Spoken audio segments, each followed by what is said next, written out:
Parliament के मकरदवार पर इस वक्त एक गैर मामूली और तल्ख सूरत-ए-हाल पैदा हो गई जब अपोजिशन लीडर राहुल गांधी और मरकजी वजीर रूनियत सिंह बिट्टो के दरमियान शदीद जुमलों का तबादला हुआ। जब मरकजी वजीर एहतजाज करने वाले कांग्रेसी अरकान के करीब से गुजरे तो राहुल गांधी ने तंजिया अंदाज में उन्हें गद्दार कहकर पुकारा और साथियों से कहा कि इसका चेहरा देखो।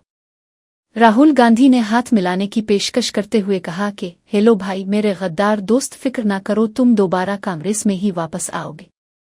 रूनियत सिंह बिट्टो ने राहुल गांधी से हाथ मिलाने से साफ इनकार कर दिया और जवाब में उन्हें मुल्क का दुश्मन करार दिया, जिसके बाद दोनों रहनुमाओं के दरमियान लफ्जी जंग मजीद तेज हो गई। इस वाकये के दौरान वहां मौजूद दीगर अरकान पार्लियामेंट भी हैरान रह गए और दोनों जानिब से एक दूसरे के खिलाफ सख्त नारेबाजी की गई। रूनियत सिंह बिट्टो, जो पहले कांग्रेस में थे और अब बीजेपी में शामिल हो चुके हैं, ने राहुल गांधी के तबसरे को अपनी तौहीन करार दिया है। इस वाकये की वीडियो सोशल मीडिया पर तेजी से वायरल हो रही है, जिसने सियासी हलकों में नई बहस छेड़ दी है कि अवामी नुमाइंदों के दरमियान गुफ्तगू का मेयार गिरता जा रहा है।